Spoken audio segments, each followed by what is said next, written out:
All right, I'm here all by myself, and we live, baby. It's Wednesday.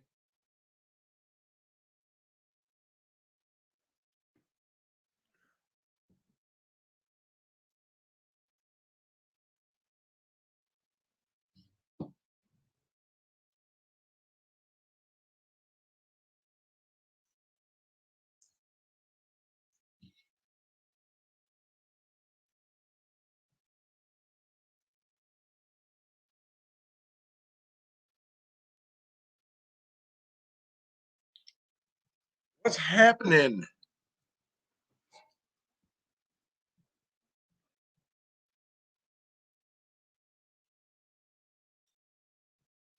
Josh, what's up, man? What's up, Chris?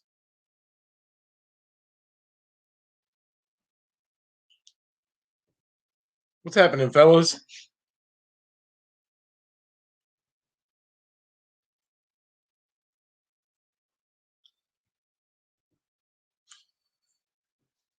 We on here on Wednesday this week. My kid had baseball games on Tuesday and Thursday this week.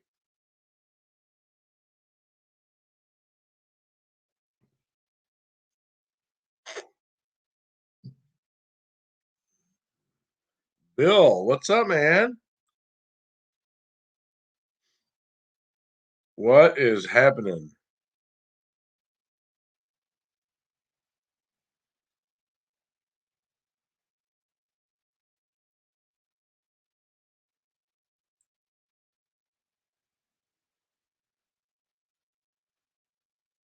That's weird. I'm not even popping up in my own YouTube.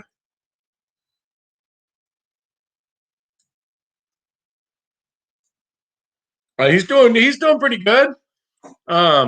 He went straight from coach pitch. He's 9, and he went straight from coach pitch, which is pretty much just like lobbing the ball, and to completely missing the first year of organized baseball, and then moving up to the next division above that.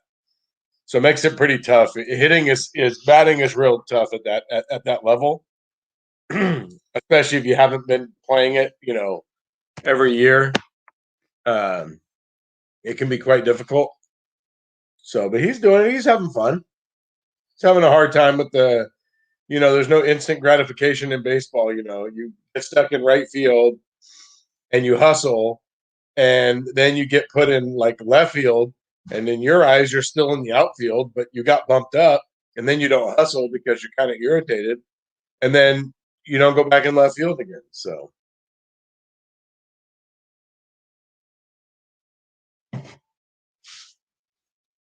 but anyways, he's having fun.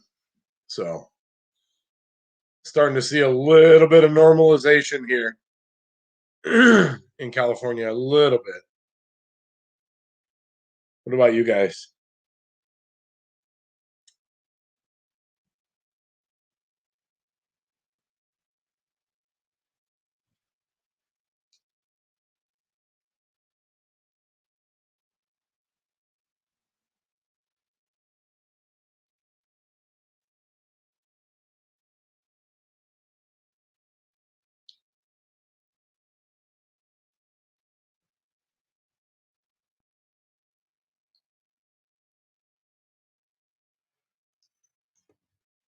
What's new with you guys this week?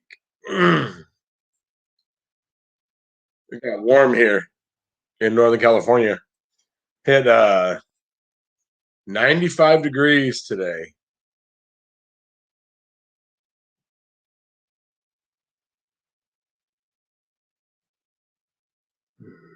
What's a May show? What is the May show, Bill or Chris?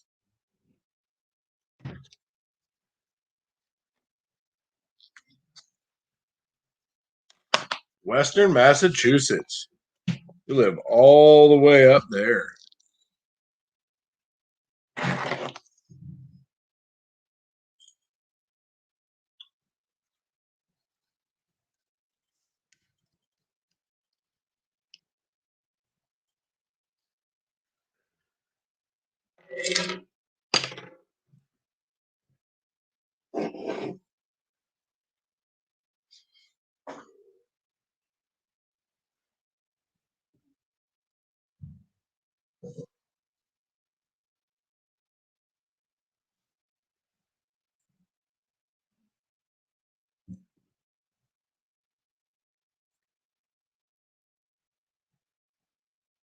You guys staying busy this week? Everybody busy? How's uh how's the normalization going for everyone? We are definitely on the uptick.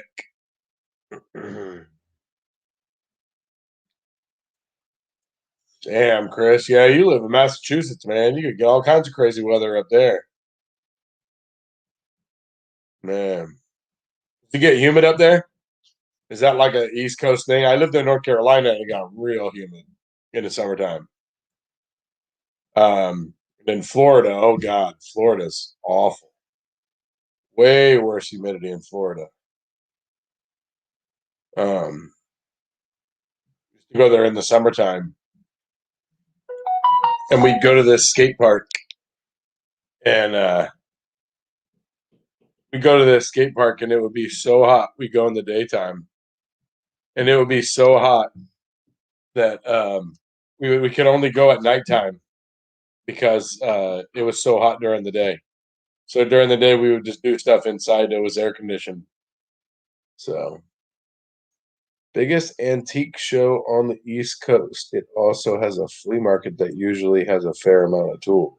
Nice. Where how far do you live from there, Bill?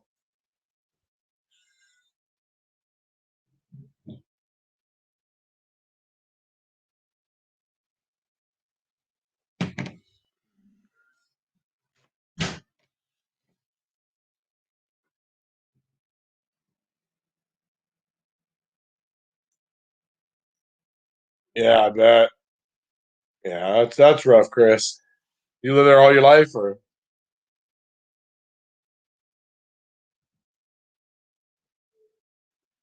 like a mosquito in here?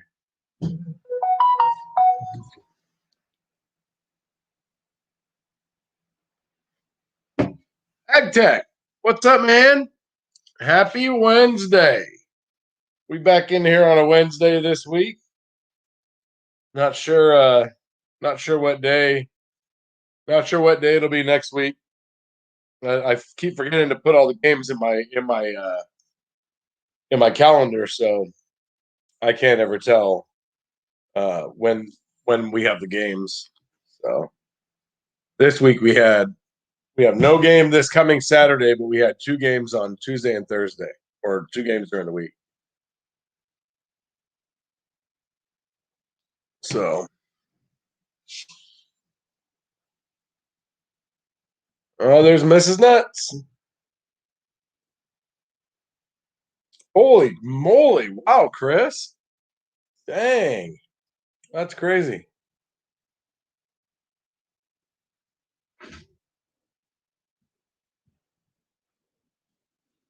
Wow, same house, same town, same place. Man, that's crazy.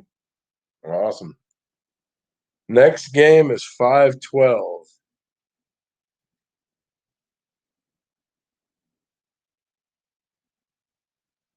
Oh, Wednesday, so looks like I'll be on Tuesday next week, probably.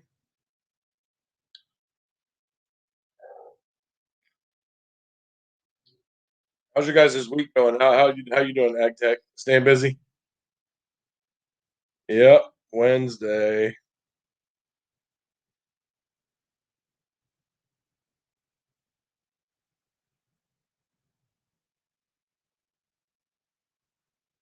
Man, I'm in the middle of that.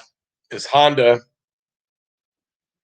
Worst thing is when the hardest part about this industry is when you recommend not doing something and they're adamant about doing it and they sell it and then it goes sideways and then you have the whole like where you really just want to say, hey, I told you that I don't recommend this, But you can't really say that because that's like, kind of acting like a jerk, really. Um, hmm. Oh yeah, I bet. Yeah. Oh, everything's got to be staying running right now. You work like normal hours ag tech, like 8 to 5, or are you on call, or how does that work with being in the field? Um, yeah, we have this Honda came in, and right off the bat it was a check engine light and oil consumption, and I get in it and it be a hard time starting, cranking over, compression problem. Anthony Tran, what's up, man? Welcome to the live stream. Um, and anyways, pulled the head, found a burnt valve, like it literally had a hole in it. Um, and sent the head out, and they put 12 new valves in it. Piston looked fine. Piston looked fine. Piston, the walls look fine. No signs of anything. And so, a long time ago, an old timer told me that transmission fluid's real good for oil rings on the pistons. And so I put some transmission fluid, in all the pistons. I clean them all up. Look beautiful. Put transmission fluid in there. What's up? Work for tools. Let the transmission fluid sit in there, and for like a week probably. There's my favorite mother-in-law, Judy Cook. And then put it back together, and it came back like not even 600 miles later, smoking like a chimney. And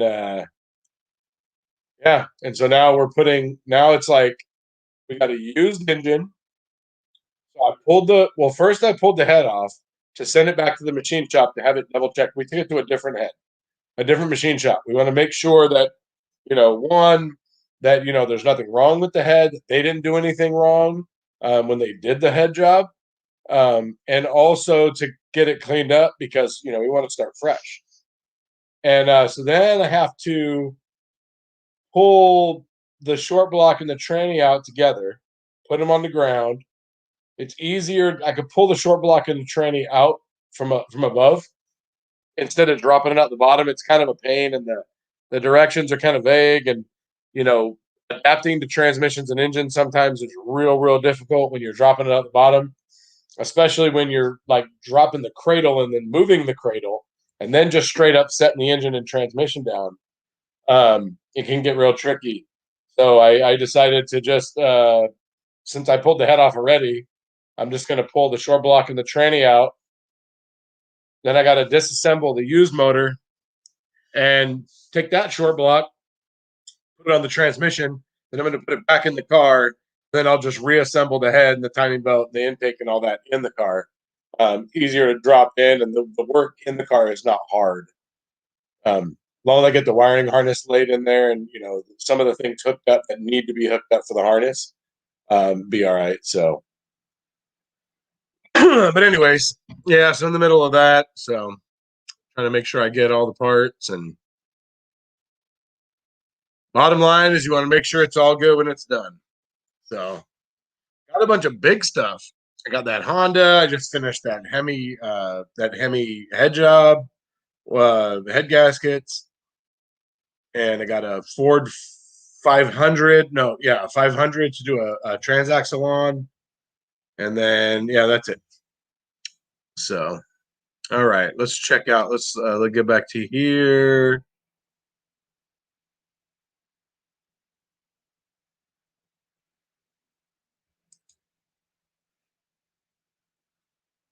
That is so true. YouTube is the. I mean, it's so awesome, even for me. I mean, I know I've been doing it a long time, and I seem like I know a lot. Um, well, I do know a lot, but it seems like there's things that I use YouTube also to familiarize myself with things. So not to get the step by step, but just to kind of get like the overview of how is it going, how does it go?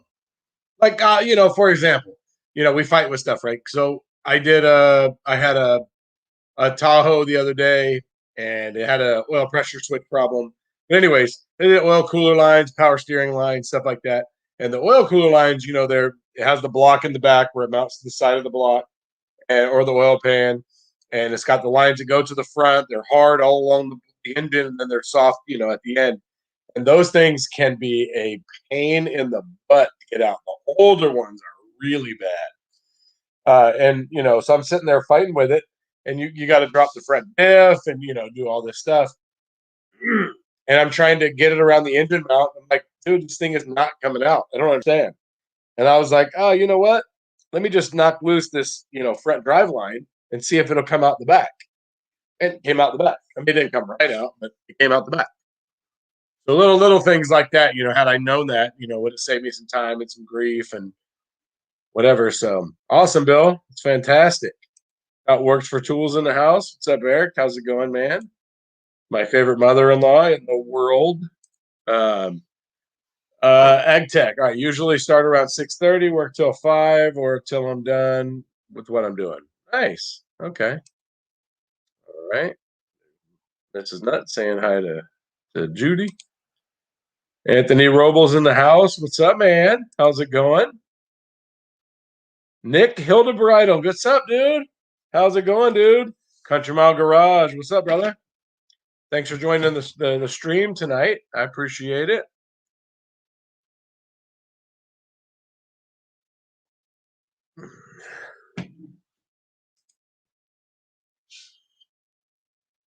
No. So generally, if you're just doing like a straight head gasket job or whatever, you generally don't make money. I mean, you almost kind of break even.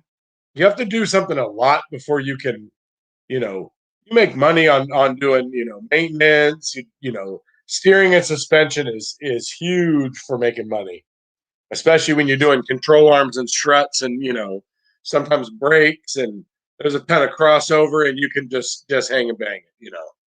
Like I had a what I have a 2012 Nissan Murano for control arms today, and book time was like 3.6 hours, and it did not even take me 2 hours. So diabolical. What's up, man? How's it going? Um, but yeah, I mean, usually you make money on, I find that when you make money, it's when you're doing a head job and you're getting some upsells. You're doing engine mounts, you're doing, whatever. But, I tend to get, a lot of times just straight up like the 5.7 Hemi was just straight head gaskets. It was an hour to diagnose it or to inspect it. And I forgot like maybe 7.9 hours total to do the head job. So not worth it at all. I mean, plus the truck was lifted, so it makes it even harder. Those are always a pain. Always seems like the lifted trucks are way harder. Like that's why diesels sometimes are, oh my God, can be so difficult because they're always lifted. They're always lifted. And some of them are lifted real bad. Like I have a box that's probably about 16 inches tall, and it's about maybe 2.5 feet wide or deep, and as wide as a truck is, so 4 foot maybe. And I use that anytime I have a big diesel or that Hemi or anything. I have that, and that way it goes the whole width of the front of the truck, so I can walk back and forth all along the front of the truck and work on it.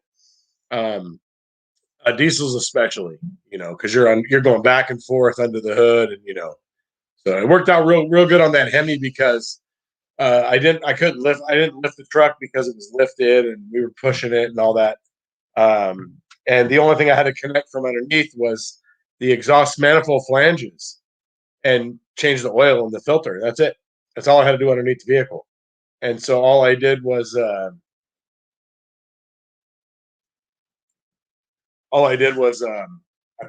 left the exhaust manifolds on the heads when I pulled them off. The problem is it's way down and back, and you got stretching. You're Supermaning across the radiator support, and then you got to pick it up. Well, setting it down, obviously I don't want to mess it up. So I had my coworker come over and kind of help me, support some of the weight while I was able to set it down. No, ag tech, unfortunately, we just get screwed on that. So, I mean, if it's really big, I mean, you could request extra time. Um, but most service writers won't sell it. You're not getting it. You just have to eat it most of the time. So, I'll tell you what, service writers that I work with right now, I've heard about those. I've seen people use them. Um, I always wonder. I've heard mixed reviews from people that have them. I've heard some people say they love them, and some people say that they're not worth it. They're just a big pain. Um, so I don't know. I would love to find somebody that had one, like to work at a shop where somebody had one, so I could try it out and see. Uh, but no, I mean with my boxes, and then I have other boxes that I can put on top of boxes. So I mean, I have a lot of stuff to stand on. The big box doesn't come out unless I'm doing a lot of work or, like I said, I'm doing a diesel or something. So, well, that sucks. Only 5'6". Yeah, that would make it kind of difficult.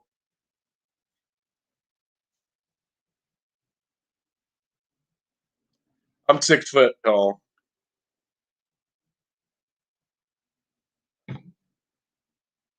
Man, my coworker. So you guys heard about Mayhew Tools? My coworker, he went. He just showed me this set of.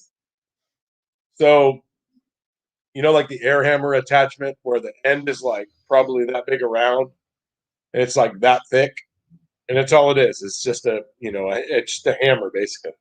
So, anyways, he had one of those, and he had a little tiny one, and he would always have to borrow one of them from one of the coworkers. So he found a 4-piece from Mayhew, and I forgot what he paid for it, but it was less than one from Snap On. It was a 4-piece set with like small, like they got bigger.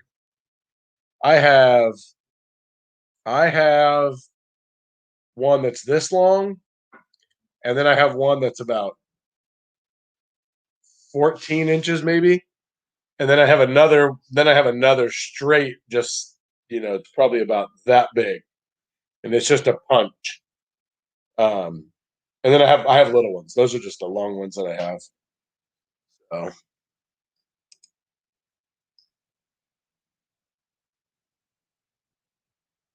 nice. Yeah, maybe one day. Oh, here I missed AgTech's comment. Okay, yes, we can, AgTech, as long as you note it in the beginning. Or if you were to start taking something apart and it was just completely, whatever. The shop I work at right now, the manager would take care of it. Um, I don't really have to worry about it, uh, because if the service writers sell a job and they misquoted, they didn't sell it right, or whatever, or they sold it to get the job, then the manager, he takes care of the time. So if there's ever an issue, he just adds the time on there, and you don't have to worry about going back to the customer and selling it. And you don't have to deal with the service writer. That's what I really like about the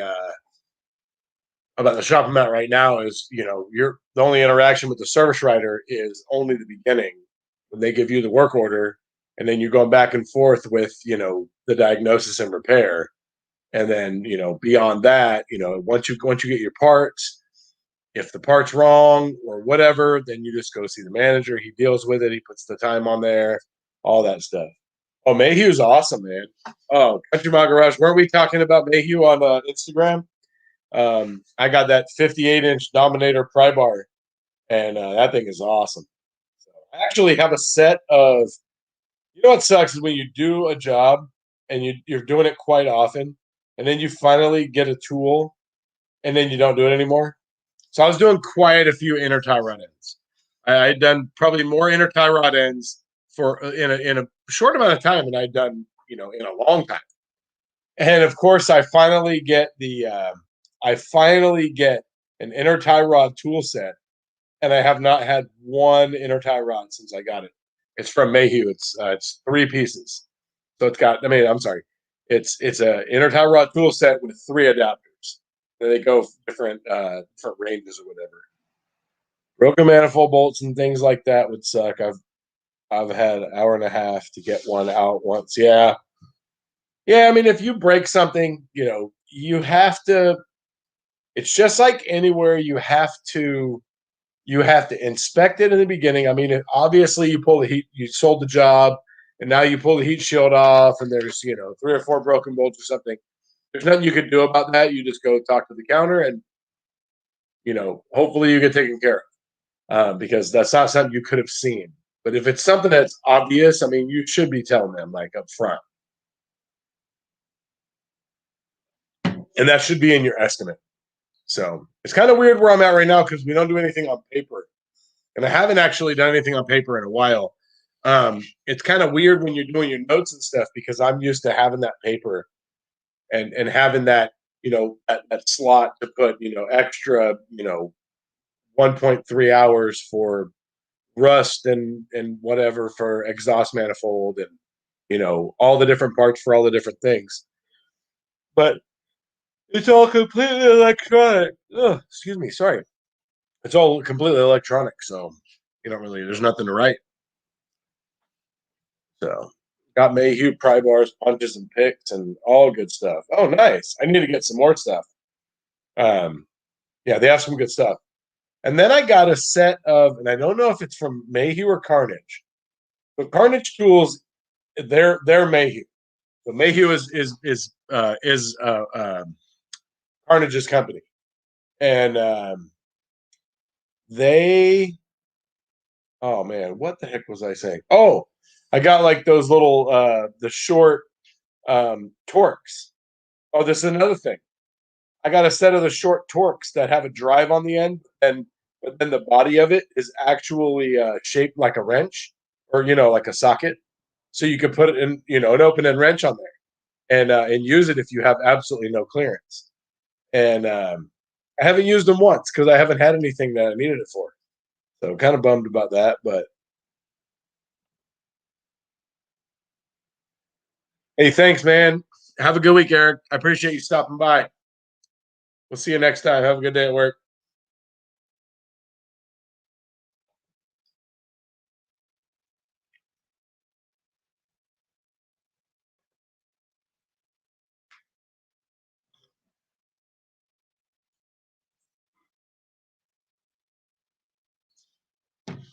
Oh wow.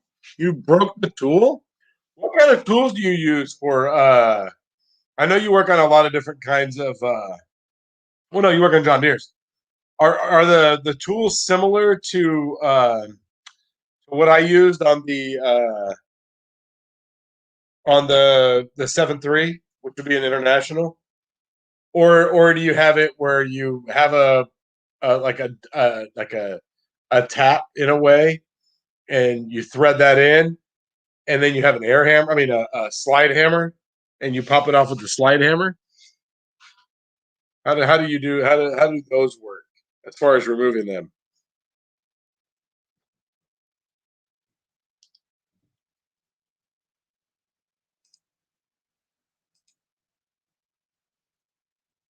Oh, nice. Yeah, I like it. I like Mayhew tools. Carnage too. Oh man, that boroscope that I got. Oh man, that thing is awesome. Man, if you guys are in the market for a boroscope, I don't get any kickback if you buy a Carnage Tools boroscope. But man, let me tell you, that thing is awesome. I have never seen anything like that. Oh, sweet. Yeah, I need to get some more Mayhew stuff.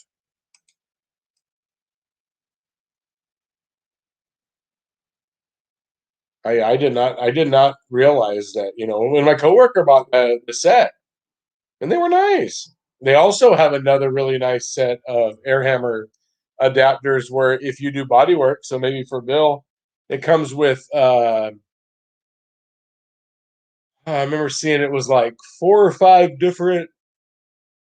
Sorry, guys.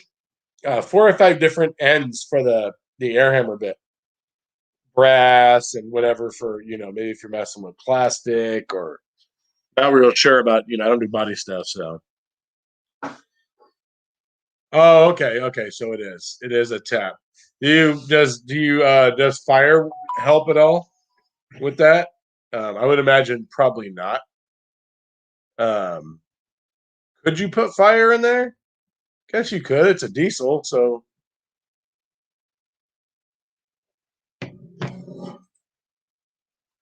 Oh, okay. So Mayhew was in Massachusetts. Okay, nice.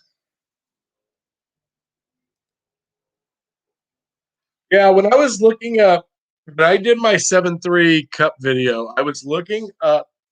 My tool does not have a stamping on it, and no name or anything, and I got it a long time ago. But anyways, I was looking for something similar, and there's a lot of them out there that are with slide hammers. But the only problem with that is if you don't have access, um, like on the 7.3, you don't have access on the passenger side, so you can't use the slide hammer. So that's the only reason that you could, because I mean, if you look up injector cups on a 7.3, it's like 20 something hours because it's pulling the heads to do them. So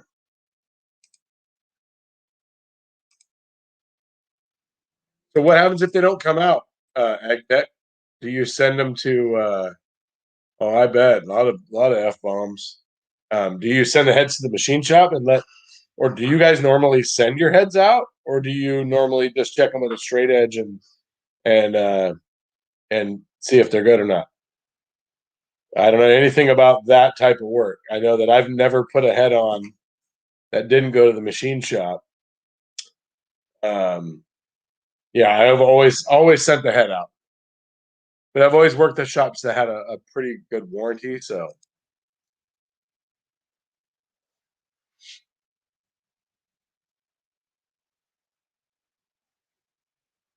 oh, you know what, AgTech, I had a. So that reminds me of a couple instances.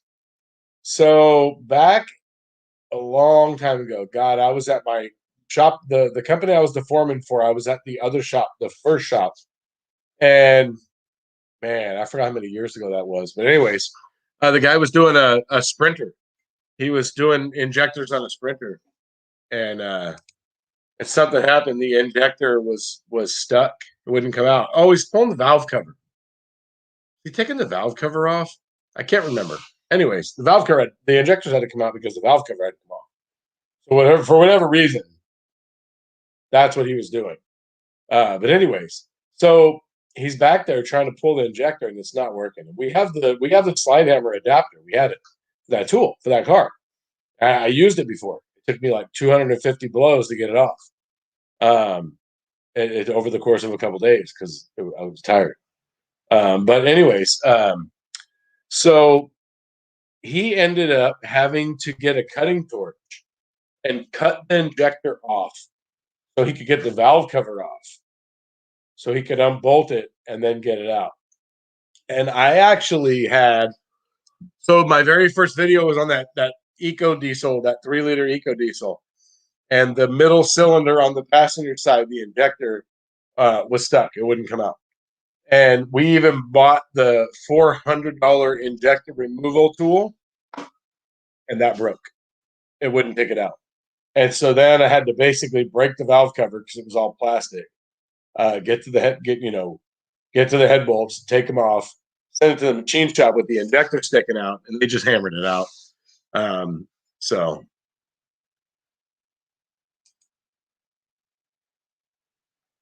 yeah, yeah. You know what's funny about that is if it was Pittsburgh, I wouldn't have used it as many times as I did.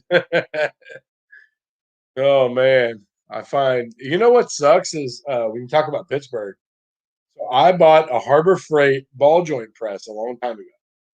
I needed one. I couldn't spend the money of the truck, and And so anyway, so I bought the Harbor Freight. When I used it, I used it here and there, used it quite a bit. And then one day the bolt, lost its threads and the inside lost its threads. And so I went back to Harbor Freight and they were like, "Oh yeah, sorry. This item's not returnable. It's not warrantable." Um, so anyways, somehow I talked them into giving me another one. So they did. They were like, "You're not getting another one after this. This is it. There's no warranty, whatever."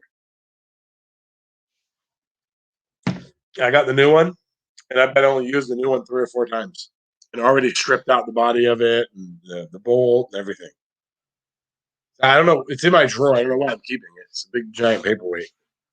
So okay, you do send them out. So if the cups don't come out, do you just send it to the machine shop and let them pull the cups? I bet.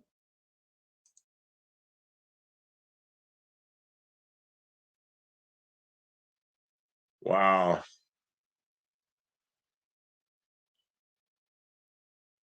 You ever have the cups come out with the injectors? I had it only happen one time on a Duramax. Um, Never had it come out on anything else. And everybody I've talked to has never had it happen to them, to the point where they don't ever drain the coolant. But I always drain the coolant just because of that one time, because I don't feel like messing with a hydrolock motor. uh,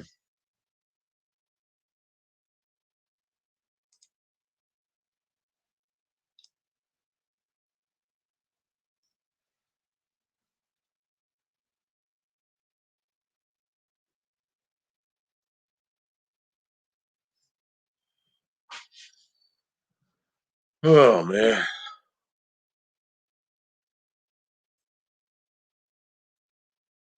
you guys do many used engines? Used engines are a pain in the butt. You never get the time that it takes to do a used engine.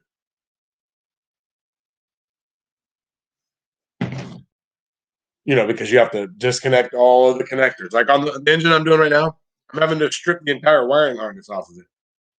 Which is funny because had I not done that, I probably could have just reused it. It's actually it was in pretty good shape. It's actually in better shape than the one in the car. Um,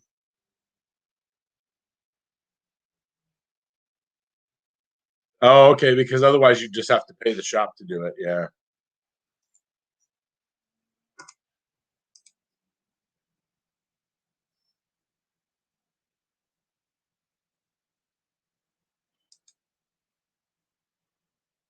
A 2015 Jeep Trailhawk today. What engine size? Nick, man, it's hot.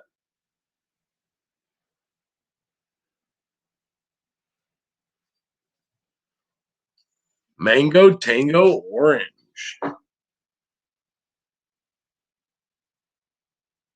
Oh, I bet for the tractors. Yeah, I bet for sure.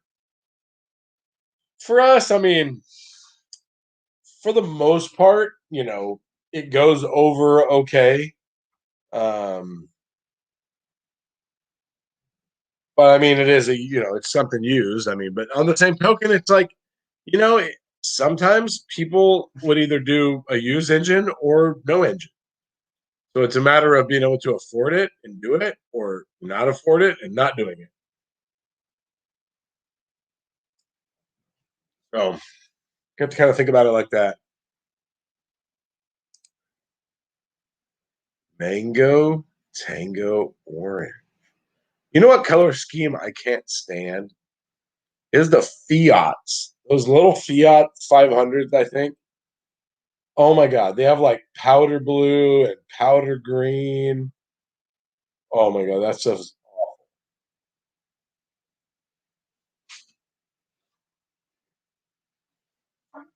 yeah, I can't stand those colors. What I did today was a powder blue front and rear brakes. Not sure why I was even doing the brakes. Came in as a front rear brake job. Okay, it's 3.2. All right. Just get you a couple extra oil coolers for that one. No, I'm just kidding. Isn't that's the V6? Yeah. So that one's got that one there. Not sure about the year, but for the most part, the biggest thing you got to watch for there is the oil cooler to leak.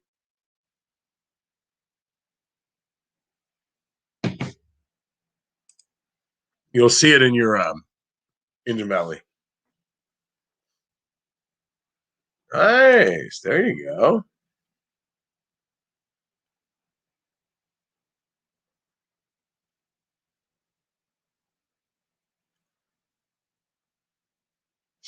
Oh, you mean so if you do that, you leave the crankshaft in ag tech and then pull the pistons and all that stuff? Do full rebuilds? Do you do full rebuilds in the field like that? Or how big of a job do you do in the field? I should say. Yep, no problem, Nick. For sure, man. It'll definitely be your oil cooler. You'll notice it on the passenger end, right below the oil filter, where the oil filter is, because you got coolant down there and oil.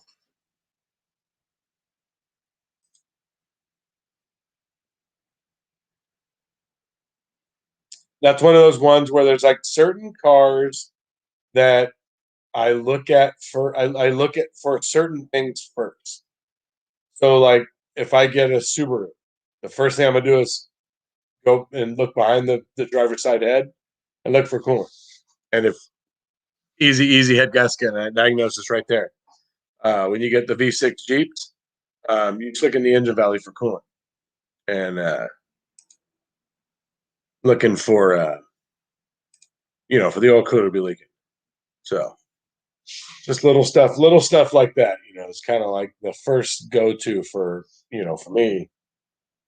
I have my I have my things that I check automatically, and then I'm sure deep down inside there's the checklist of things that I don't want to look at because I don't want them to sell it. I'm just kidding. No, I always recommend everything.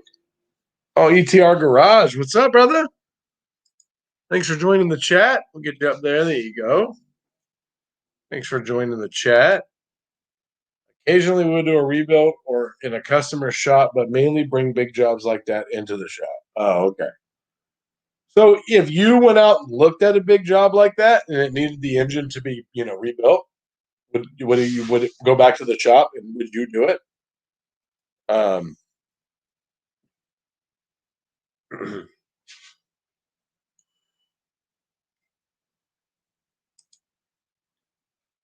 nice, Nick. Yeah, let's keep an eye on it. Just something to look at. Not a big deal. You know, just a repair. I mean, if you have to do it, matter of catching it before it gets too late. I've seen too many coolant leaks turn into head gaskets because people didn't check their coolant.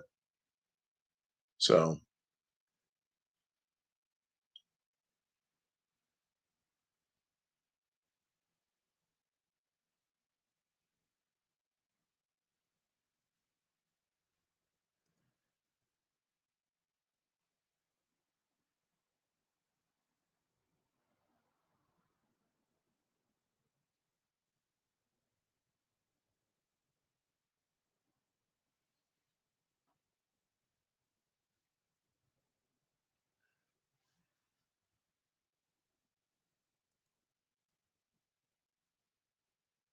so it's not hard to pull it out of a tractor.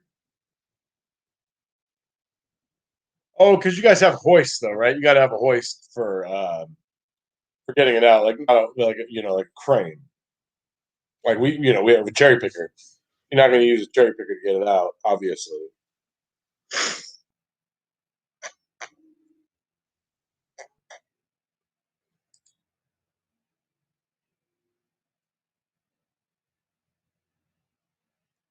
Oh, nice. Okay. What's the longest time you've ever gotten for an engine rebuild? What's the? I've never rebuilt an engine.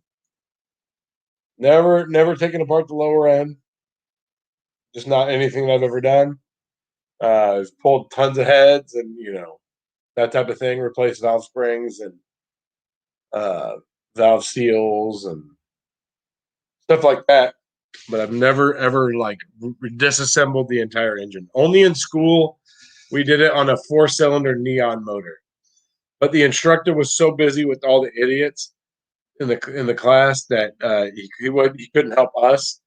And my group needed help. We were much more advanced, and we paid attention. We were mechanically inclined, so it was a little bit tough. But I didn't really learn anything. Like I did it, but like we took it all apart and put it all back together. But I didn't really. I don't even remember like taking the pistons out and all that stuff. But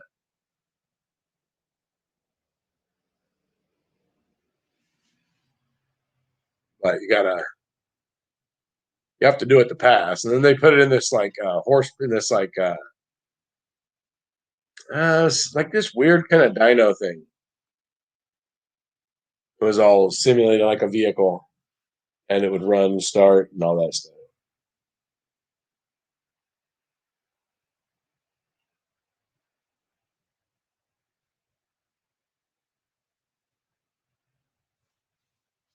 Oh man, tired this week. You guys ever have that week where you're just really tired?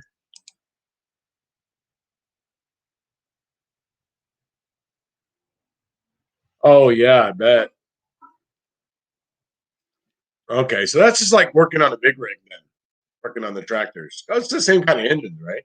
Or what? Well, no, because the engines are smaller, huh? You don't have to have a big old giant, you know, inline six, cylinder.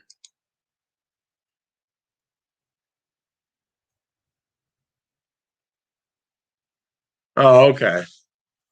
That's like for me. I mean, I don't particularly like enjoy like head gaskets. I mean, I like to take engines apart and put them back together.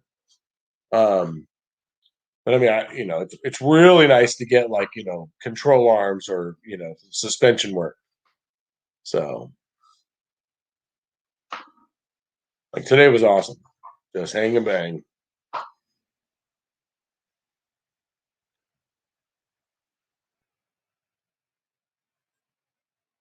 What's happening on the 17th, Nick? 2010 Escape. So it's a 3 liter, right? AgTech, be a V6 or is it a 4-cylinder?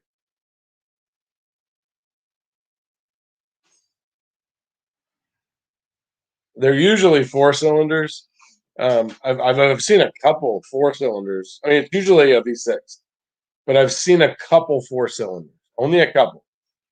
Seen like hundreds of V6s. Only a couple 4 cylinders.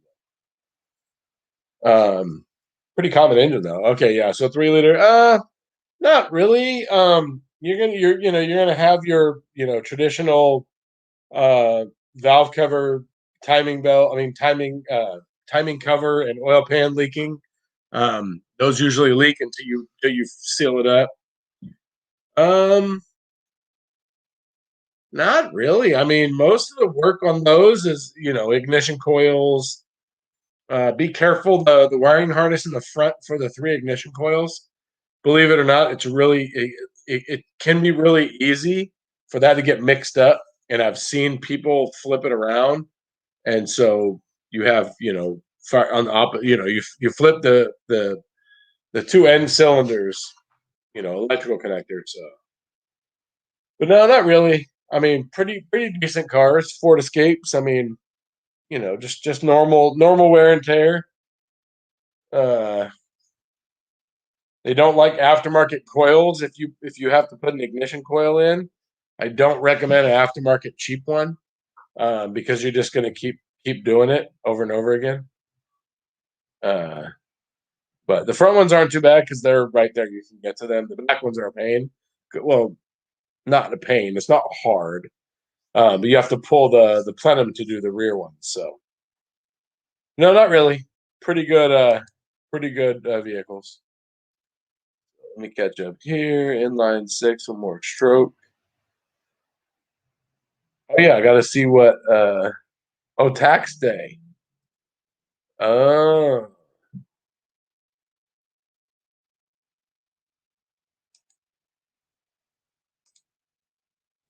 Tax day. Are you an accountant, Nick?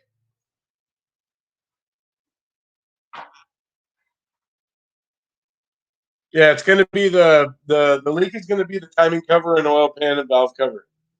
Those things always leak. That's one of those things that a minute ago I was talking about certain vehicles that the first thing I look for in certain vehicles. That's what I look for on those is the valve cover, the timing cover really to leak. All three of them, leak.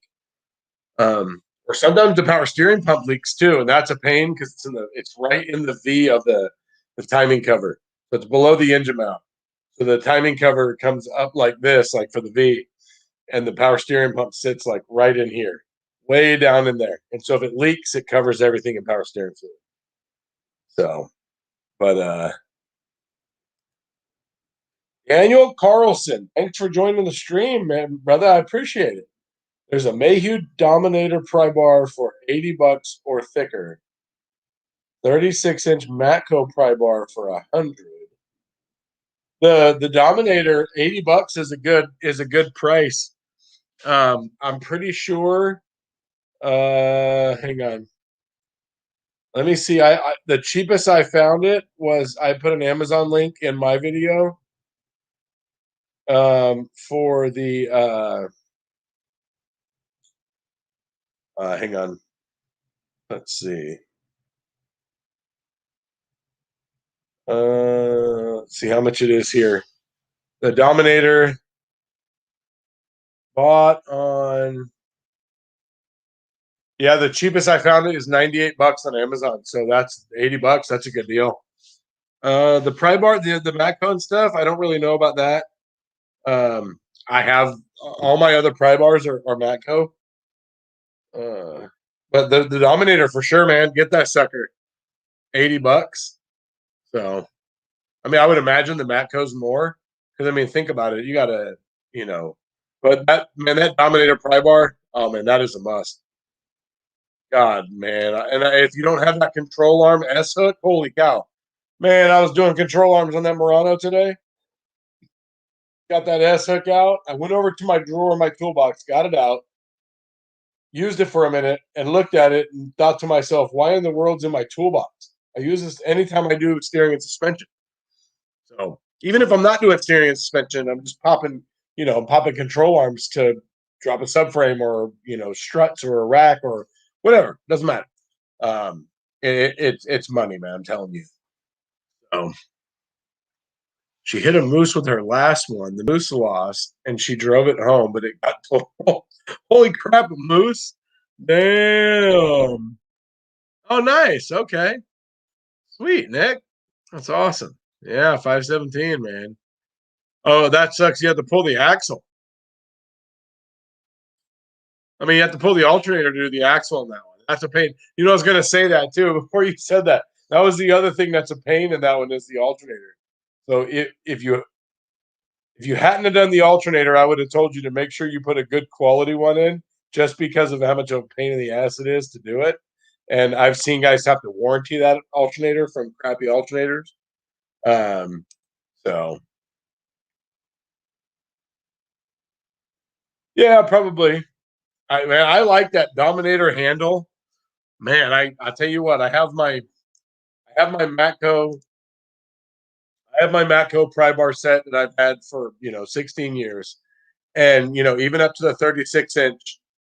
Now I know it's 16 years old, so I know if I went about a pry bar nowadays, it would be a different feel. However, I base things on the tools that I have, right? So some tools I have for 16 years, some for 5, some I bought yesterday. But I judge it on the things I have. I'm not going to buy new stuff just to buy something new because there's a lot of stuff that I don't have.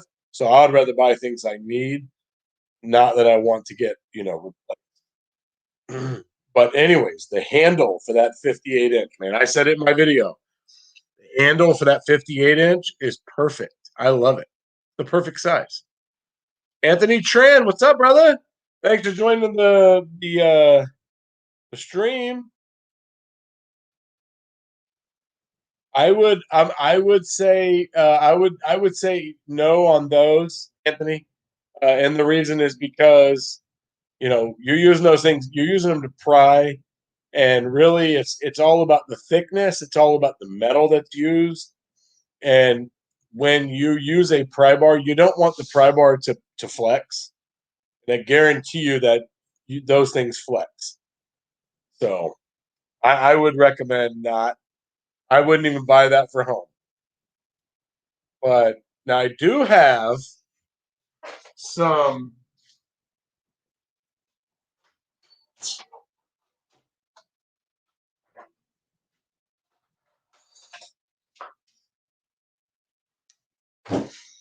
See, like this, like JTC. So Carnage Tools sent me a bunch of tools to check out and try out, and like this is JTC tools, and they sent me these. I'm not sure why I didn't ask for them, and I wouldn't have asked for pry bars anyways. Only ones I don't have, but like these are super thin, and I guarantee you, if you use these for anything, I could probably put this on my knee and bend it. But it's just really thin. So pry bars, you get what you pay for.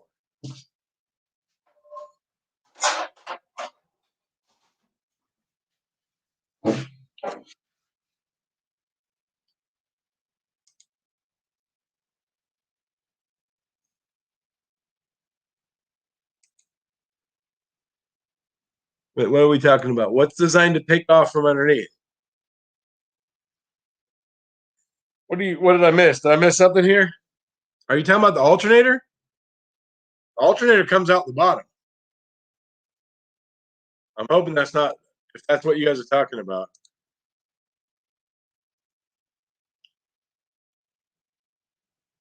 Oh man, and that control arm hook, man, you can go on my video, Daniel, and I have a link to the Amazon for it. It's like 16 or 20 bucks.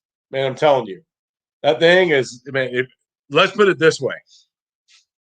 You have the first steering and suspension job that you get, and you use that S hook, and you're going to want to go and tell people to buy it. I'm telling you, that's how much I love it. Other guys in the shop walk by when I'm using it and say, "Oh my god, I love that tool." Like that's just how much easy it makes things. Yeah, and you know what, Anthony, you do not want cheap pry bars, man. You want to get a deal, right?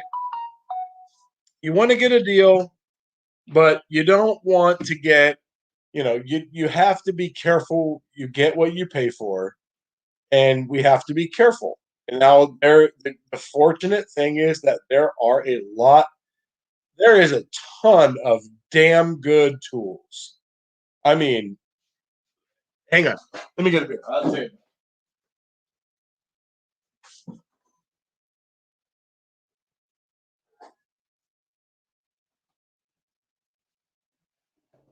You know what? I talked about it before. Even like simple stuff, like I had a video where I did. It's funny because I talked about this tool, I used it, then I broke it. Injectors on a 6 liter, and the wavy rail is a pain in the butt to get the bottom 3 bolts out of the wavy rail. The 3 little tiny Allen or Torques. And so I have this security torque set that I bought at O'Reilly one day that looked like it would work really good. And so I bought this set. I had it for a while. And one day I came up with this little concoction to use, and it worked perfect for those bottom 3 bolts. Because the problem is the bits fall out of any sort of wrenches that you use, right? Either the bits aren't long enough, or you have to use, like what I used to have to do back when I was less tooled, was I would have to get my quarter drive, a 1/4 inch socket, and a little Torx. Well, that's a lot to hang on to, and hope to God you don't drop anything down in the engine, because then you're done if you do it. And so I come up with this little concoction. Anyways, one of the bolts was really, really, really tight. I don't know what happened, how it was so tight, and it didn't strip the threads, but the bit broke. Just a little impact, black colored, Torx, security Torx, and it probably broke because it's a security Torx. and it has less, it's obviously not going to stand up to as much torque because it has that missing spot in the middle. But those things don't have a lot of torque. And so anyway, so I messaged Titan Tools on Instagram, and they contacted Titan, got my email, the guy emailed me. I emailed him back what I had, and they sent me a brand new one. I mean, Titan Tool Pros. Who would have thought? Just a They actually have a giveaway today. It's kind of funny that we talked about that. That's why I thought about it. But anyways, man, there's a lot of really good tools out there. Got to be careful with what you pay for. So you know what? Oh, I thank you very much for joining the chat here, Giovar Cash. I hope I pronounced that right. Um, welcome to my channel. Welcome to my live stream. I do this every week. I try to do it on Wednesdays, but my kid started baseball. And so, like the last 2 weeks, he had a game on Wednesday. So I had to do my live stream on Tuesday. This week, games on Tuesday and Thursday. So here we are on Wednesday. But next week, it's on Wednesday again. So I'll be back on Tuesday. Most likely Tuesday next week. So I always run it by the boss inside. You know what? I have not had a chance to use it yet. The shop that I'm at now, they have a Snap-on thermal imager. I want to use it. I just haven't had the diagnosis where I needed it yet. So okay, so I'll tell you this: the RBRT. So I bought a set of RBRT Torx RBRT, which actually tomorrow I want to go on this. I want to go on the Mack truck and talk to him because before I start on that, because I saw a post about a hex bits, a whole line of rusted hex bits, and it was showing what it looks like when you use the RBRTs to get it out, right? Well, the hex RBRTs, they looked exactly like the Torx RBRTs. So I got to go see what the difference is because supposedly there's RBRTs for Torx, for Torx Plus, for Allen's, metric and standard. There's all different ones. And they have like long ones and, they have short bits and all this stuff. But I will say this. So so that leads me to where I'm going with this train of thought here. I follow Mac I think is it Dan the RBRT guy on Instagram and on YouTube also. And he posts stuff all the time. Like I heard somebody told me that he might be the inventor of the RBRT. Anyways, doesn't matter. That's hearsay. I don't care. But what I do know is that I saw a post where he said, use the RBRT first so you don't damage the fastener. And just kind of stuck with me. Well, I think a week ago, I had this Ford 500 and I'm waiting for a transmission. It wasn't going to be here for like 2 weeks. I'm doing rear brakes on it too, and they were on my floor in front of my toolbox. And I was like, I don't have anything going on. I'm just going to knock these brakes out real quick and get them off my floor. That way, when I get the transmission, do that, I'm done, right? Well, so the rotor screw, that screw. In this one, it was like, God, it was pretty long. It was like that long.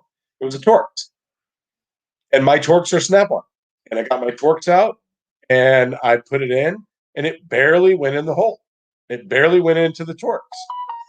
So then I switched, and I was like, you know what? I'm going to see something. So this is before I screwed it up, and I thought, you know what? Let me try. I want to see what the RBRT does. So I went and got the same bit in RBRT, and I popped it in there, and it went in much better. It fit much better, and the screw came right out and went right back in. So I don't know. I mean, I like the RBRT personally. I mean, Mac's the one that created it, I believe. I'm pretty sure that Snap-on is copying them. I mean, like everybody, right? I think Capri is the first. Capri came out with the wrenches for rounded bolts and nuts and stuff, and then I've seen other companies come out with them now. So I don't know. Yeah, they're very expensive. That's why I don't own one. But the shop has one. And I was walking by one of the guys doing a diag, and he had a Subaru up in the air, and he was looking at the cats with thermal imager. I was like, oh man, I never even thought about doing that. So yeah, definitely want to use that more. Having all these tools that I didn't used to have access to or have is awesome, man. I never had a good borescope. I never invested in one because you couldn't see crap. I've known guys that had them, really couldn't see a whole lot, really didn't help a whole lot. Was really a waste of time. Spent a lot of time to look at nothing. And now I have, my little Carnage Tools one, and it's awesome. Holy crap! I could go up inside of an intake manifold. I mean, this thing is like 6 LEDs. I mean, I could read the numbers stamped on the pistons as long as they're clean. Um, so a thermal thermometer. Are you talking about like a temp gun, like a little gun? Uh, I think Carnage Tools has a pretty good one. Uh, Carnage Tools has one. Avion has a video where he just talked about his that he got, Nick. Um, so I'm sure you followed Avion. If not, he's on Tech Stocking Shop, and go look at his YouTube. It's Dezeni, and he has a video he did this week. So he did like 3 videos, like back to back to back. And I believe his third video, he talked about the temp gun. And in his video, he talked about doing something I never thought about: checking brake rotors with a thermometer gun. I never thought about that. I honestly never crossed my mind. So, oh, Matt Wilson, what's up, brother? Some 5-point security torques yesterday on a Kia. What was the fastener, Matt? My favorite was stupid Ford on their mass airflow sensors, and they would drop that hardened glue in the top of the security torques for the mass airflow sensor fasteners. Such a pain. That's what I want to get to. Is so Mac has a RBRT, so you have those sockets with they have they're like they're like teeth, right? So you hammer them on, and they hammer on the socket like that, and then you turn and they bite. Mac has some that they say if you use theirs, you will remove the fastener and you will not damage the fastener. I don't really believe that part, but I'll tell you what, I do want to buy some really good extractors, that type of extractor. Um, what brand is yours? Dennis, right? Isn't it Dennis? Okay, cool. Yep, mass airflow sensor. Oh my god. Hey, Murray's in the house. What's up, brother? God, man, stupid mass airflow sensors.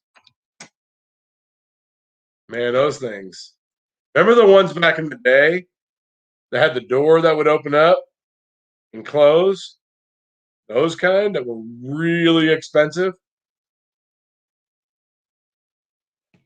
And you would want to get a mass airflow sensor to put it on and try it. Because that was back in the day when we had a lack of computer controlled information, and you're kind of going on your gut and in your hopes and your experience and all that. And I don't miss working on that kind of stuff. Luckily, the shop I'm at right now is really like a 96 and newer type of shop. So thankfully, we don't work on old stuff very much. It's very, very nice. So you're starting a mobile mechanic business. Nice. And there's a lot of really good mobile mechanics on Instagram that you could talk to if you have any questions. Um, there's a lot of really, really, really cool people that I follow on Instagram. So that's awesome, man. Congratulations and good luck on the journey.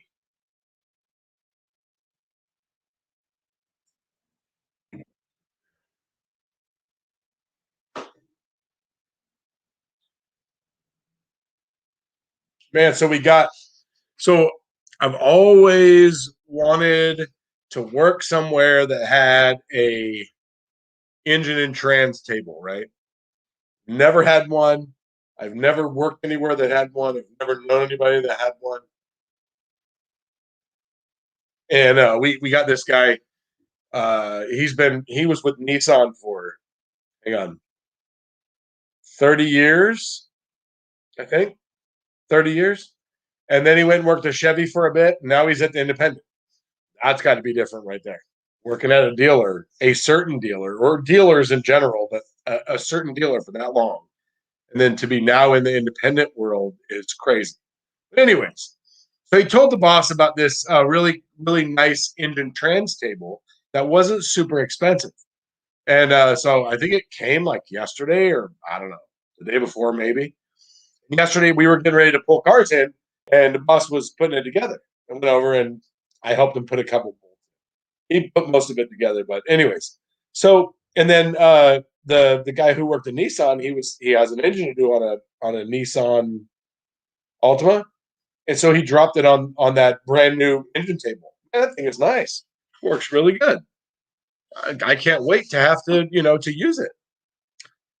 It's a pain to I just did one. I just did one on a 2000.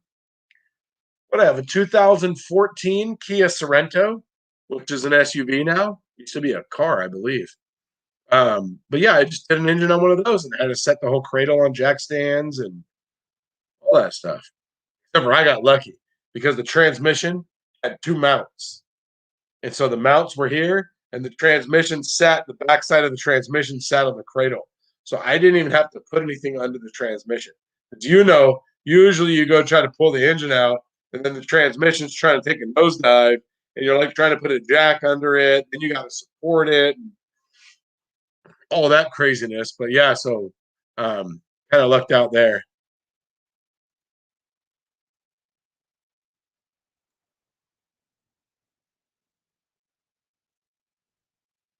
Well, I don't think you're going to fit much in the '06 Solara, but the 11 Ram 1500, you could probably get a couple things in there.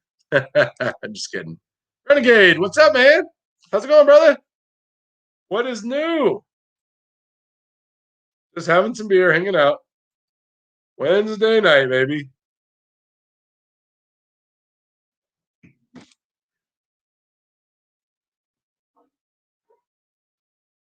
That was a nice giveaway you did with the Weeha. How do you say that name? Wiha. Is it Weeha? That's how I assume it's pronounced. But then again, when you look at Knipex, right? Your first thought is Nipex, but I saw a shirt not that long ago, or I saw a thing on Instagram from Knipex, and it was a shirt, and it said it's pronounced Knipex. So you never know. I always wondered how that was actually pronounced.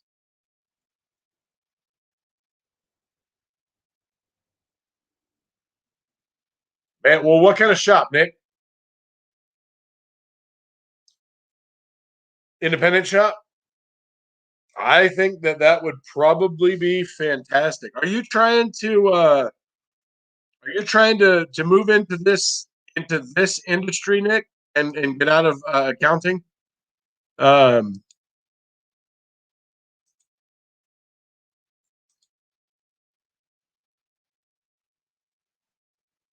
I would. Yeah. You know what? I mean, it wouldn't hurt. I mean, are you so independent? That's awesome. That that's the best. I mean, so it really depends on what direction you want. Okay, so yes, all right. What do you want out of this? So I'll answer a question for you that I was asked 16 or 17 years ago, however long ago I started school, not working in a shop.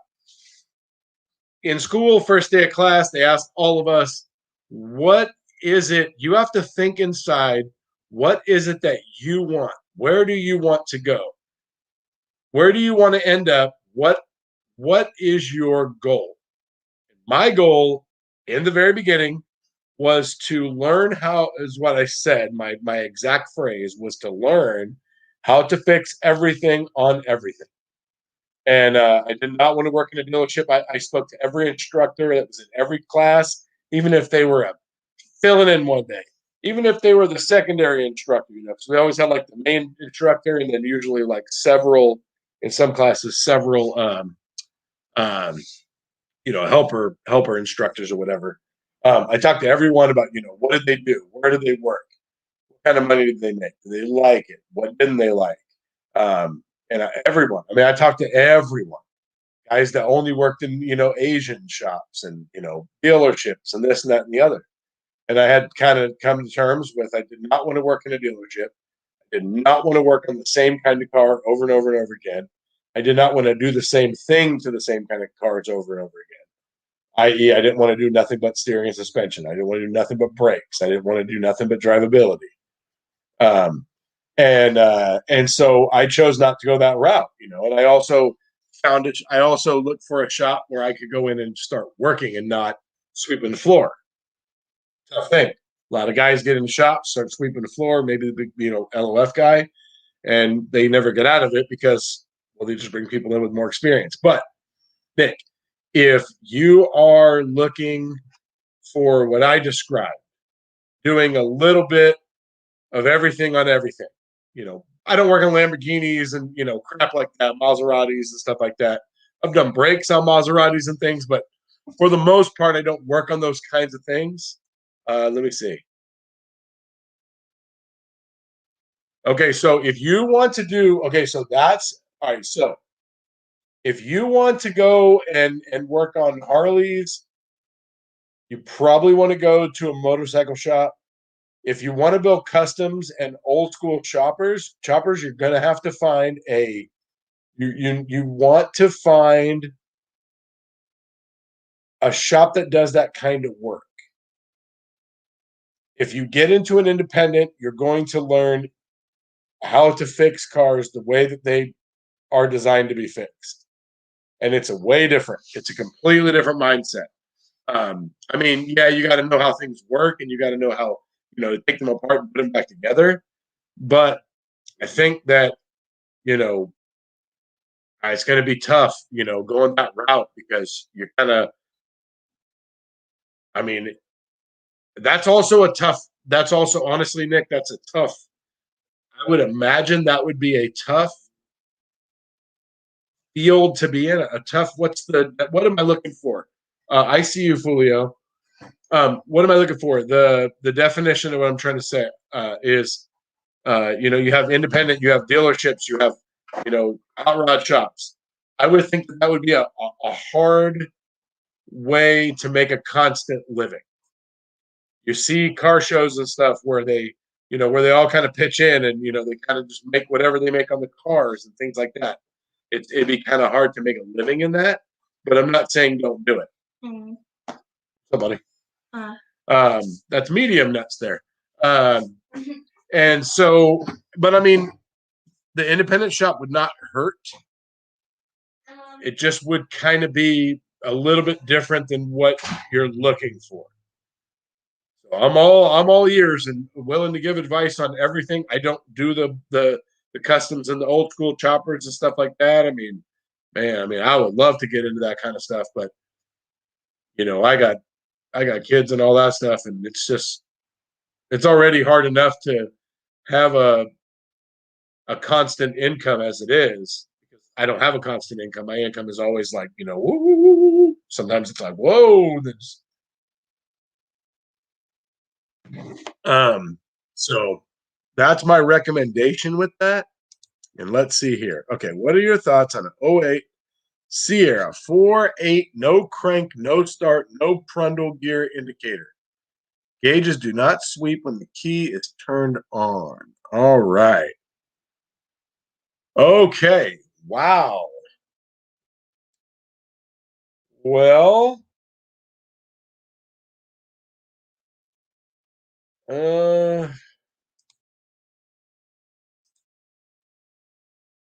well, without a scan tool, Renegade, there's nothing you can do.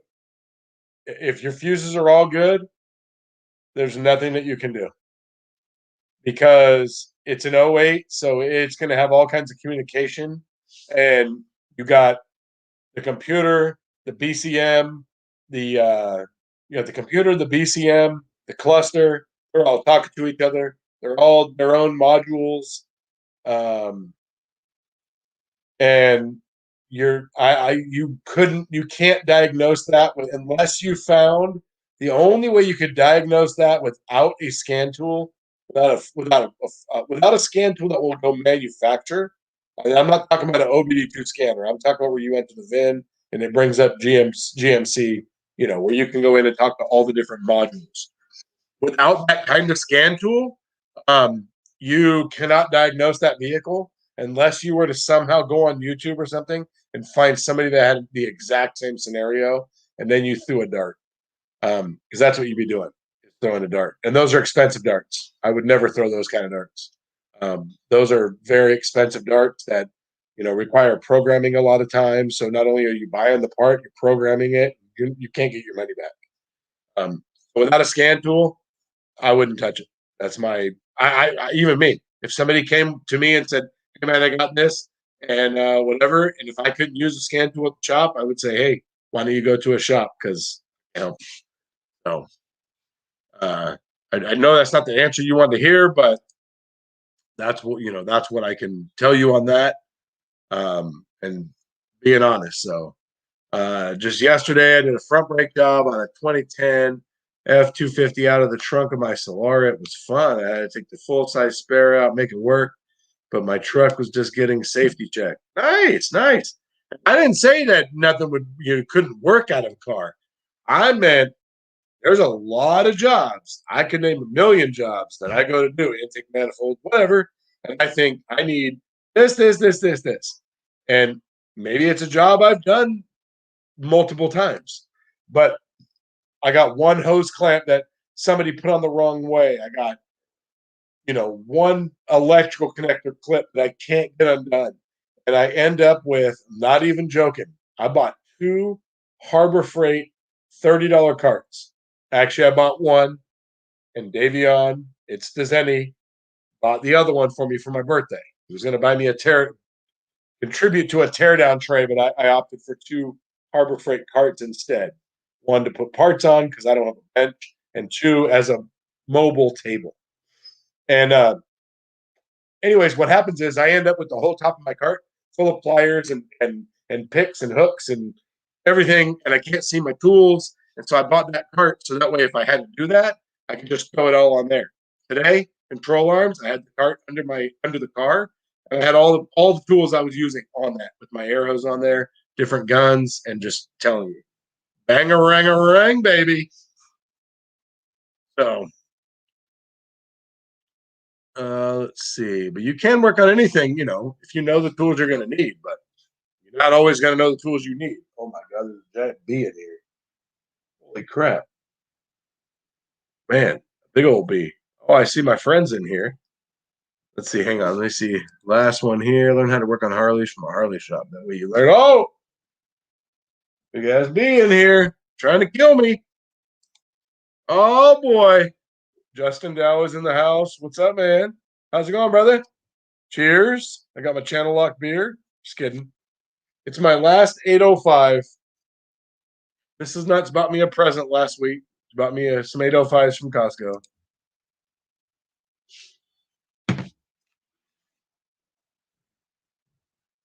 How are you, Justin? What's happening, man?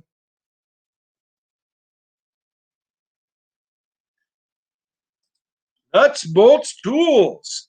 It's my twin, kind of. What's up, brother? Yeah, it's not even that. I mean, oh, you know what, Renegade? You know what you could do, man? You could go. Okay. So the best thing to do, and I could teach you this, and this will tell you if you have a communication problem. So I have a video. Go to my channel and look up a video about a Nissan Frontier. It's a no start Nissan Frontier. And I ended up having to replace the transmission. And I do a test in there where I'm testing the DLC and the CAN network. Go watch that video. In the very beginning, I tell you what to do and how to check it, and even show you the results. Go watch that video, and that kind of help you. That will tell you if you have a communication issue. And then what happens is, if you have that, and let's say you test it and you have the results that I have in the video in the beginning, okay? Because I had a Nissan Frontier, and when I put my meter on the DLC on two specific pins, I had a certain reading, and it wouldn't start because the CAN network had a problem. So I had to find the component that was pulling the CAN network down. So you have to disconnect it. So it involves disconnecting modules. So in this case, I disconnected the transmission control module of the transmission, and then my reading was restored, and now the vehicle starts. Well, it wouldn't start because the transmission is the range sensor. However, it wasn't blowing the fuse anymore. But anyways, go watch that video. That'll at least tell you if you have a network problem. That tells you how to check the CAN system, I should say. All right. What are your thoughts on the future of electric car automotive repair? Right now, I think it's small market, but has some decent upside. I think that I don't know how far a future away we are, but I can tell you right now, the electric car and the hybrid market is huge. And I don't know that we're going to be seeing like hydrogen fuel cells enough to make it relevant right now. Um, but those are coming too, because like my son's friend has a 2012 Toyota Mirai, which is a hydrogen fuel cell. Well, that's a 2012. That should be out of warranty. So I think that the future is there. I think if you have the time, you have the ability, you have the training, go learn it. Go learn it. Go get as much training on it as you can. Oh, it's your truck. Definitely go to my video and watch it. And you know what? Renegade. Check out my video. Test it like I say to test it. Message me on Instagram the results, and I'll talk to you on Instagram about it. I can look it up at work and stuff. You'll have to send me the VIN, and I'll be able to look it up at work and see if I can come up with anything, any cases or whatever. But definitely, you got to check that first. You have to check that CAN network. If you guys aren't familiar, you got a system like this. There's three different kinds of CAN systems. I can't talk about it, but basically, you have a computer network that goes all around, and they all communicate on the same two wires. Well, if one component is bad, it's failed, then it will take out the CAN network. So then all the computers can't talk to each other like they should. And then you have things like a truck that won't start because it has a bad transmission. So, anyways, really, really important. Oh, okay, AgTech. Have a good night, man. I hope I didn't miss you already, but have a good night. Thanks for stopping in, and I appreciate you. Nice, doing good. That's awesome, man. I'm glad. I'm glad. I'm not going to be on much longer, Justin. I appreciate it, brother. But 8 o'clock is my cutoff on the weeknights, man. I got to get in and spend a little bit of time with the wife and kids, and hopefully I don't get stung by this giant bumblebee. One time, I was working construction, and there was this big bumblebee, and it kept buzzing by my ear. And I'm not even joking. I ran like 25 feet over to the other side of where we were working, and it followed me. And then I ran 25 feet back the other way. It followed me again. I ran back one more time. And then all of a sudden, my ear hurt. It stung me inside my ear. Like, I mean, I'm not even joking. Way inside. I felt like I got punched by a big dude in my ear. It hurt. It hurt for like a week. Probably because of where it was, but man, it sucks. All right. Oh, I would love to, man. I wish I could. I wish I could, Justin. If you get off early enough on a Wednesday, I know you're working, you got kids and all that good stuff. But if you ever get home, early enough, I would love to have you on. But yeah, 8 o'clock is kind of the cut. That's the deal. The deal that I work. All right, cool.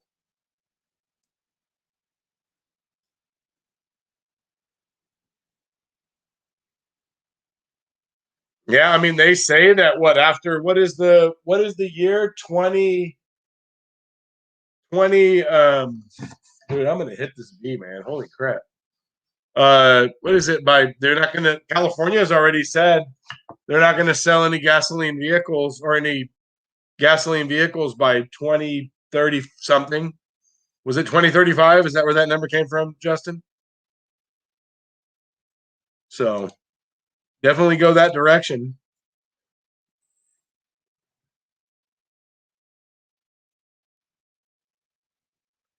Yeah, I mean, definitely, man. If you could, I'm stuck right now because I really want to go and take more training, but it's hard with the kids playing sports, and you know, I was just in a training recently for my for my California smog license, and the guy was they had a hybrid class right after that where they tear them all the way down, the transaxle, everything.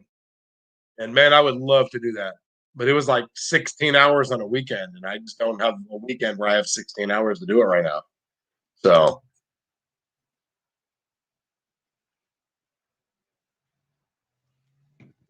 I had a, I actually had a Nissan something, and it had a bad ignition coil and was causing problems. So, oh yeah, definitely. I mean, Tesla is definitely, yeah. You can't right there. That says it right there. A bad radio causing a no crank. So I mean, you got to remember, you this electrical is huge. I mean, that's what we're talking about right now. I mean, just and I'll tell you this: when you're talking about the kind of stuff we're talking about, it's complicated electrical. It's not like basic, voltage and ohm testing. It's complicated electrical testing. It's you have to really be able to comprehend what it is that you're looking at, and you're not going to find a flow chart for the kind of problems that you're looking for in those kinds of aspects. But this freaking bee won't leave me alone. um I don't want to get stung by one again. It sucked. um but he lives in the Bay Area though, so for him, definitely there's a lot of, we have huge, all kinds of carpool lanes and all kinds of stuff in California out here, where the left lane, between what is it, 9 and 11, or no, I'm sorry, what, 7? Is it 7 and 11 and 3 and 6 or something like that? You can only ride in these lanes if you have more than one person in the car. If you get out in the Bay Area, those lanes actually turn into, you have to have more than two people in a car. So they are big time about carpooling and all that good stuff. So definitely, big time out there. Okay, that's what I thought. Yeah, I still don't think it's going to happen though. You notice they didn't say anything about diesels. Uh,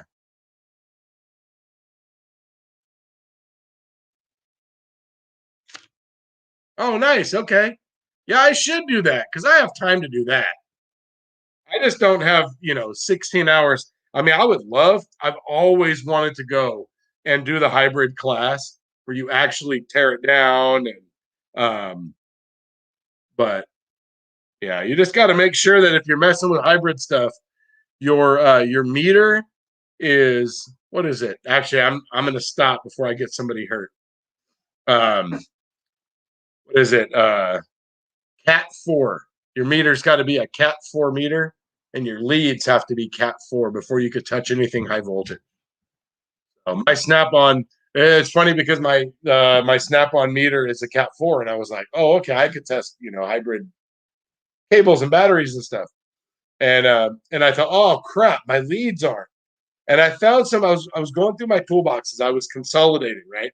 And because I made a big change at work. I haven't showed you guys yet, but anyways, um, I was consolidating and I found this set of leads and they were kind of funny looking. And I was like, oh, what are these?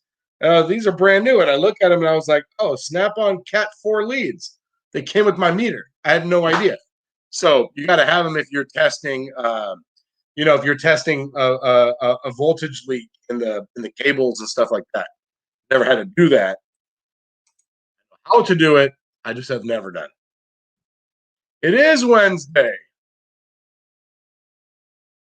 I haven't got a chance to watch that yet. He dropped it today. I was busy. Man, I was busy trying to pull a stupid engine out of a Honda. And then I got lucky. I got to do some brakes on a little tiny Fiat. I got told that I looked like Andre the Giant standing next to it because the car was like this big. But it was a pretty easy front and rear brake job. You know what's funny is when you don't use a tool for hella long, and then all of a sudden you use it like a couple times in a short amount of time. So I can't tell you. So I don't do a ton of brakes because obviously they're not going to give brakes to the Diag guys unless they just need it done and they have a bay open. Usually you're going to give that to your express guys and things like that. So I don't normally get a lot of just straight up brake jobs. But anyways, I do brakes. But I have not used my brake caliper depressing tool, where you have to thread for when it has a parking brake in the back. We have to thread the piston in. I haven't used that thing and oh my God. I don't even remember how long. I'm surprised there wasn't dust and cobwebs in there. And I used it last Friday on the Ford 500 and then again today on the Fiat. I just thought that was funny because I hadn't used that thing, and then all of a sudden I used it, 2 times in a week. So, well, there you go. Justin's going to go live if you guys want to get on. Not me, brother. I'm going to go in and have a shower and hang out with the wife. You know what's funny, Matt? I only have changed one high voltage battery. All right. And I had my gloves, the protectant, the electrical special gloves, and then the gloves that you're supposed to wear on top of that in case they tear. And I just got to this new shop that does a lot of hybrid stuff. We've already replaced like 10 high voltage batteries in 4 months now. Nobody wears gloves to pick those up. I helped the guys switch them out. No gloves, no nothing. Just super interesting. I mean, didn't really think anything of it. Just I was talking to a guy and the same guy. I was talking to one guy about it and he's like, yeah, I don't disconnect the battery when I'm undoing airbags either. He's like, what does it matter? He's like, the airbag's either going to go off or it's not. So yeah, interesting. Just you work around different kinds of people and you learn different things. So all right, good night, Country Mile Garage. Thanks for joining the stream here. I appreciate it. Daniel Carlson, thank you very much for joining the stream. Good night, Renegade. I'm actually going to call it night, fellas. Got to get in, have a shower, and all that good stuff. Super hot, man. It was 95 degrees today. How hot was it there, Justin? It was 95 in Sacto, baby. I might have watched their class one time. I watched one class one time when they took apart the transaxle and they were showing how it works. It's super complicated if you don't deal with that stuff. Super complicated. I mean those transmissions and stuff, the way that they work and the way the different gears. It's just It was neat to see, but I don't work on that kind of stuff like that. I don't take them apart, and I'm not diagnosing what part inside the transmission is bad. Transmissions just go to bed. So 13 degrees Celsius. Wow. So what is that about? 50 degrees? 45 degrees. Oh, I don't wear safety glasses when I use a weed eater, but I wear safety glasses all the time at work because I have contacts in, and it sucks to have one come out. I had that happen to me, and I just put them in too. Brand new pair, 30-day contacts. I just put it in, and you know what sucks? I had safety glasses on. I was under a Duramax spraying a knock sensor, I think it was a knock sensor. Anyways, I sprayed it, and just the angle of the dangle and the way the frame was and the way I was, it dripped right above my glasses and rolled into my eye, and it set my eyeball on fire. And pretty much before I even got over to my bench, like I lost my contact. I didn't even know I lost it until later. Okay, 41 degrees. Okay. All right. I was trying to do the math there. Yeah, I've never actually replaced a Honda battery. They never want to fix them. But yeah, the guys I work with, I don't even think we have the gloves there. Nobody wears gloves where I'm at right now. So I think if you needed the gloves, I think if there was a leak, then you would definitely know it because there'd be a problem in the car. But anyways, be safe.